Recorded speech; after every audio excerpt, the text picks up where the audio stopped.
Hacemos notar que Jesús lleva su ministerio a Galilea, usando la ciudad de Capernaum como base de sus operaciones.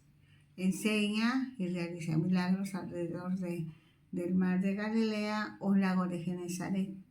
Es ahí donde consigue popularidad entre la gente y comienza a crecer la multitud, ya que el mar de Galilea es en realidad un lago grande. Es un lago porque tiene agua dulce. Estaba rodeado de unos 30 pueblos de pescadores. Jesús recorrió todos esos lugares enseñando, predicando y sanando. Hablemos con Dios. Padre, es maravilloso cuando nosotros, a través del Evangelio, revisamos y recorremos geográficamente hablando, históricamente hablando, socialmente hablando. Recorremos contigo según el Evangelio de Mateo, según el Evangelio que escribió Juan o Marcos o Lucas. Es maravilloso, Señor. Llegaste a servir, llegaste a sanar, llegaste a enseñar, llegaste a morir, pero también resucitaste. Gracias, Dios, gracias por tu Hijo Jesús. Gracias, Espíritu Santo, por la inspiración que le diste a los escritores. Bendito seas, Dios, bendito seas. Amén. Mateo hace hincapié en que es el cumplimiento de la profecía de Isaías. Vamos a Mateo capítulo 4, versículo 12. Cuando Jesús oyó que Juan estaba preso, volvió a Galilea. Y dejando a Nazaret, vino y habitó en Capernaum, ciudad marítima, en la región de Zabulón y de Neftalí, para que se cumpliese lo dicho por el profeta Isaías cuando dijo: tierra de Zabulón y tierra de Neftalí, camino del mar, al otro lado del Jordán, Galilea de los gentiles. El pueblo asentado en tinieblas vio gran luz, y a los asentados en región de sombra de muerte, luz les resplandeció. ¿Qué razones tendría Jesús para trasladarse de Nazaret a Capernaum? Bueno, alejarse de la indiferencia viajó de Nazaret a Capernaum y lo que intentaba era alejarse de la indiferencia de Nazaret y de la oposición que ya había empezado e iba en aumento. También era para compartir en una ciudad activa y con afluencia de extranjeros, para llegar a una población numerosa. Otra razón era cumplir la profecía que estaba en Isaías capítulo 9, versículos 1 y 2, ya que Mateo escribió pensando en los judíos, y los judíos conocían el Antiguo Testamento. Dice el versículo 17, desde entonces comenzó Jesús a predicar y a decir: arrepentíos, porque el reino de los cielos se ha acercado. Es interesante destacar que Jesús utilizó la misma expresión de Juan el Bautista, cuando indicó su ministerio.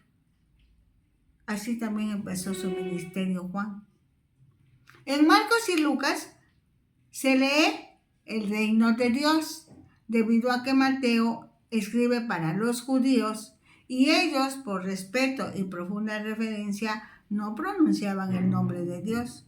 Por eso usan la expresión de reino de los cielos, pero pueden considerarse como equivalentes. En la Biblia en lenguaje sencillo se lee: vuélvanse a Dios, o sea, cambien el rumbo, porque su reino se va a establecer aquí. Dice Lucas 4:14. Y Jesús volvió en el poder del Espíritu a Galilea, y se difundió su fama por toda la tierra de alrededor. Y enseñaba en las sinagogas de ellos, y era glorificado por todos. Lucas lo dice en sus palabras, aunque destaca que Jesús regresa a Galilea, pero guiado y respaldado por el poder del Espíritu. lo que le dio fama en esos lugares y en los lugares que les rodeaban, porque seguramente las personas que estaban en las sinagogas el día de reposo, que Jesús llegaba para compartir la fe, al ver todo lo que Jesús hacía, se identificaron con su mensaje. Dice el versículo 16, vino a Nazaret, donde se había criado, y en el día de reposo entró en la sinagoga conforme a su costumbre y se levantó a leer. Nazaret era una ciudad importante, probablemente con unos 20,000 habitantes. Estaba rodeada de 3 carreteras, la que venía del sur por la que transitaban los peregrinos que iban a Jerusalén, la carretera que comunicaba a Egipto con Damasco y la gran carretera por la que transitaban las caravanas de Arabia y las legiones romanas que se dirigían al este del imperio. Entonces, Jesús creció en una ciudad muy antigua. Por lo mismo, sus pobladores eran testigos de grandes acontecimientos en la que el tráfico del mundo pasaba cerca de sus puertas. Las sinagogas nacieron durante el exilio, pues en ese tiempo no podían acudir al templo, así que se establecieron como locales para la adoración durante el sábado y como escuela para los niños durante la semana. Continuaron usándose aunque el templo después se reconstruyó. Para abrir una sinagoga se necesitaba que vivieran en ese lugar mínimamente 10 familias judías. Tenían un dirigente y su ayudante, y el dirigente invitaba a un rabino para que leyera las escrituras y enseñara. Jesús, como judío, llevaba a cabo lo que se tenía que hacer en el día de reposo. ¿Qué se tenía que hacer? Acudir a la sinagoga. Dice el versículo 17 de Lucas 4. Y se leyó el libro del profeta Isaías, y habiendo abierto el libro, halló el lugar donde estaba escrito: el Espíritu del Señor está sobre mí, por cuanto me ha ungido para dar buenas nuevas a los pobres. Me ha enviado a sanar a los quebrantados de corazón, a pregonar libertad a los cautivos y vista a los ciegos, a poner en libertad a los oprimidos, a predicar el año agradable del Señor. Y enrollando el libro, lo dio al ministro y se sentó. Y los ojos de todos en la sinagoga estaban fijos en él. Y comenzó a decirles: hoy se ha cumplido esta escritura delante de vosotros, delante de ustedes. Desde el Antiguo Testamento, en Levítico 25, está la descripción del año de jubileo, en el que se cancelaban las deudas, se liberaban los esclavos y se devolvían las propiedades a sus dueños originales. Cuando el profeta Isaías, aproximadamente 800 años antes de Cristo, escribe en el capítulo 61, versículos 1 y 2, se refiere a la liberación de Israel del cautiverio babilónico como un año de jubileo. Pero la liberación del cautiverio no trajo lo que el pueblo esperaba. Todavía eran un pueblo conquistado y oprimido. Ya no de Babilonia, pero sí de los romanos. Por esa razón, los estudiosos de la Biblia opinan que Isaías pudo haberse referido a una época mesiánica. Ahora bien, Jesús tomó este pasaje y se lo aplicó a sí mismo como el que haría que estas buenas nuevas sucedieran. Sin embargo, la gente no fue capaz de entender el mensaje de Jesús para ellos, porque los judíos creían firmemente que eran el pueblo escogido de Dios, por eso despreciaban a todos los que no eran judíos. Dice el versículo 22, y todos daban buen testimonio de él, de Jesús, y estaban maravillados de las palabras de gracia que salían de su boca y decían: ¿no es este el hijo de José? Para la gente de Nazaret, que eran escépticos, porque conocían a Jesús desde niño. Recordemos que el formato humano es ver para creer. Por eso les era difícil creer, porque ellos habían visto a un niño como cualquier otro niño. No podían creer que fuera el Mesías. Dice el versículo 23, Él les dijo, sin duda me diréis este refrán, médico, cúrate a ti mismo. De tantas cosas que hemos oído que se han hecho en Capernaum, haz también aquí en tu tierra. Recordemos que el formato de Dios es creer para ver. Por eso en Nazaret no pudo llevar a cabo ninguna de las obras que se habían realizado en Capernaum. Y añadió, de cierto os digo, que ningún profeta es acepto en su propia tierra. Esto se da porque reaccionamos como buenos humanos, creemos conocer y emitimos juicios sin saber lo que realmente sucedió o sucede. Dice el versículo 25, y en verdad os digo que muchas viudas había en Israel en los días de Elías, cuando el cielo fue cerrado por 3 años y 6 meses, y hubo una gran hambre en toda la tierra. Pero a ninguna de ellas fue enviado Elías, sino a una mujer viuda en Sarepta de Sidón. Y muchos leprosos había en Israel en tiempo del profeta Eliseo, pero ninguno de ellos fue limpiado, sino Naamán el sirio, porque era de Siria. 2 ejemplos bien conocidos por los oyentes de Jesús en ese momento, de los que podemos decir, Sidón y Siria eran naciones integradas por gentiles. En un momento determinado, en Israel había hambre y seguramente muchas mujeres viudas, niños huérfanos, ancianos y demás tenían hambre. Pero Dios le dijo a su profeta que fuera a Sidón, llegar a la ciudad de Sarepta y ahí buscar a una mujer viuda, específicamente a esa mujer viuda, a quien el profeta le dio instrucciones específicas, que al obedecerlas tuvo comida para ella y para el profeta durante todo el tiempo que duró la sequía y por lo mismo la hambruna. Nuevamente dice, en Israel siempre ha habido leprosos, pero Dios le dijo al profeta Eliseo que atendiera a un general de Siria leproso para que recibiera sanidad. ¿El mensaje cuál es entonces? Dios ama y atiende a los gentiles que humildemente llegan a pedir ayuda al único que puede dar esa ayuda.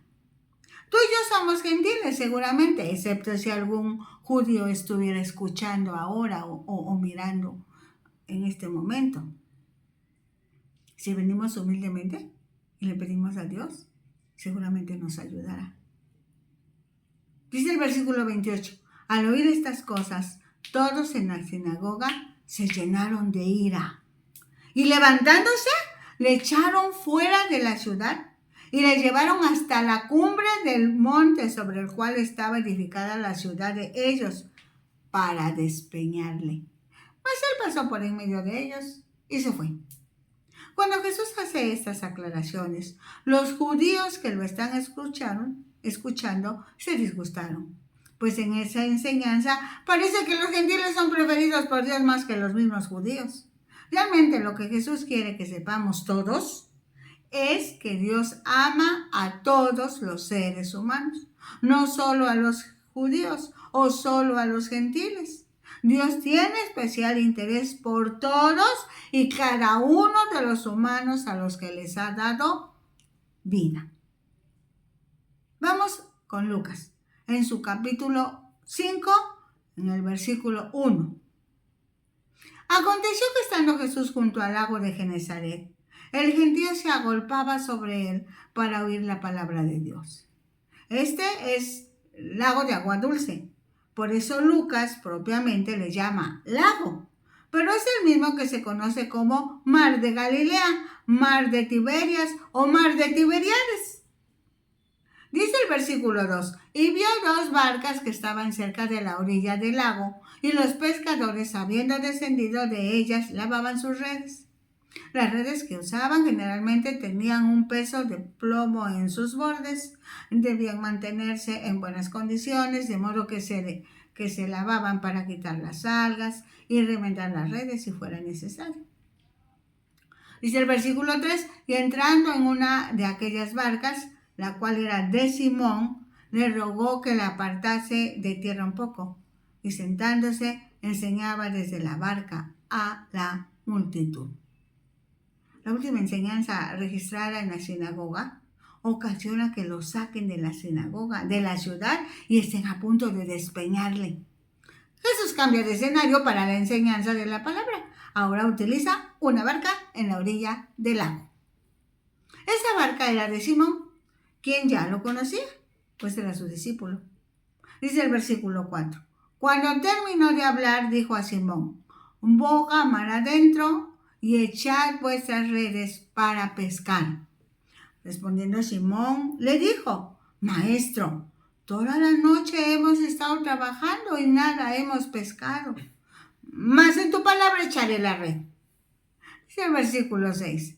Y habiéndolo hecho, encerraron gran cantidad de peces y su red se rompía. Simón sabía que Jesús sanaba enfermos y echaba fuera demonios, pero en ese momento comprobaría que tiene autoridad sobre los peces de la mar y por ello puede proveer a los suyos milagrosamente. Dice el versículo 7. Entonces hicieron señas a los compañeros que estaban en la otra barca para que viniesen a ayudarles y vinieron y llenaron ambas barcas de tal manera que se hundían. Viendo esto, Simón Pedro cayó de rodillas ante Jesús diciendo, apártate de mí, Señor, porque soy hombre pecador. Simón Pedro sintió temor al ver el milagro. Reconoció su condición humana y la autoridad poderosa de Jesús. Dice el versículo 9. Porque por la pesca que habían hecho, el temor se había apoderado de él y de todos los que estaban con él, y asimismo de Jacobo y Juan, hijos de Zebedeo, que eran compañeros de Simón. Pero Jesús dijo a Simón, no temas, desde ahora serás pescador de hombres. Y cuando trajeron a tierra las barcas, dejándolo todo, le siguieron. Jesús mostró su autoridad en la sinagoga. Curó a enfermos y echó fuera demonios. Ahora Pedro, Andrés, Jacobo y Juan, dos pares de hermanos, que eran sus discípulos, pero que habían vuelto a su trabajo ordinario, comprobaron que Jesús no era un maestro como los demás. En ese momento Jesús estableció autoridad en sus vidas, los halló en su medio y les ayudó en su trabajo. Solo que a partir de ese momento dejaron sus redes y permanecieron con Jesús, pues todo su ser fue impactado con ese milagro.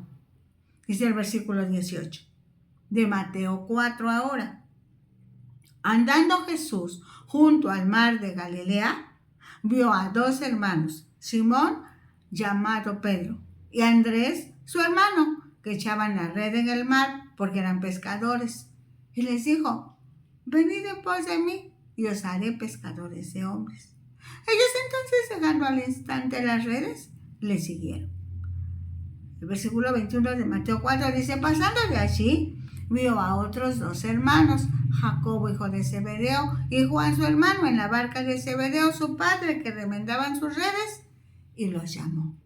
Y ellos, dejando al instante la barca y a su padre, le siguieron. Mateo relata con su propio estilo como escritor el llamado a estos cuatro hombres. Jacobo también, llamado Santiago, y su hermano Juan, así como Simón, igualmente llamado Pedro, y Andrés. Simón, Pedro y Andrés eran también hermanos. Ahora vamos a Marcos 1:21, que también nos dice algo importante de ese momento. Y entraron en Capernaum y los días de reposo, entrando en la sinagoga, enseñaba. Capernaum era una ciudad en donde se hacían muchos negocios. Por lo mismo, había pecado y decadencia moral, ya que además de la población itinerante, estaba un cuartel de soldados romanos, con toda la influencia pagana que esto representaba.